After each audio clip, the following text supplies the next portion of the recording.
Uy, Turjang, nakita mo yung baon, Trisha? Kadiri, sardina sa katuyo. Oh, is it true? Yuck, ew, kader-der. Napaka-purious. Tara, asarin natin. Hoy, Trisha, yak, ano yan? Sardinas? Hindi, lechon yan. Bobo ka? May pakigamit naman ng mata, sayang. Nakikita mo ng sardinas, tatalong mo pa. Iba talaga kapag may hirap, sila pa yung makakapalang muka. Ah, talaga? Ay, bakit puro kalyo yung mukha mo? Saka anong problema sa sardinas? Duh, the sardinas is only for dog. Ay! Oo nga pala, dog ka nga pala. Yun na pinakamataray mong line. Hindi man lang ako nasindak. Mas nasindak pa ako sa hininga ng katabi mo. Tay, anong ginagawa niyo sa best friend ko? Kakapal na mukha ninyo. Lalo ka na, Turjang. Anong makapagkain ka dyan ng aso? Inakita nga kita, ginagawa mo oatmeal yung dog food. So what, Borloloy? It's very deliciousable and sustainable. And also, it's more expensive than sardinas. The fuck? Tahimik mo yung amoy bulok na bagang mong bunganga.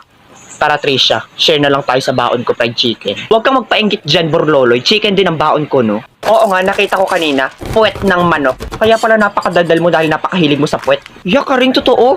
Sabi mo sa akin kanina, hita. Huwag ka na dyang maarte, hinugasan ko naman yun. Mayas na nga kayo ditong dalawa. Hindi ako dito lalayas hanggat hindi napapahiya yung Trishang yan. Guys, listen. Tingnan niyo yung ulam ni Trisha.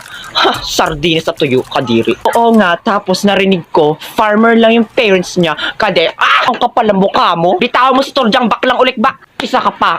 O, ayan, kainin mo yan lupa. Total mukha ka naman bulati. Aray! Subukan nyo pang asarin yung best friend ko. Hindi lang yung aabutin nyo. Best, tama na. Ako nang bahala. Hoy, anong problema sa pagiging magsasaka ng mga magulang? Eh, yung magulang nyo nga magnanakaw tapos nagdadrugs pa kaya nakulong. Umanda ka sa akin, bakla ka. Akala mo lalo ka na, Trisha. Di pa tayo tapos, shoota ka. Ay, sandali, nang gigigil.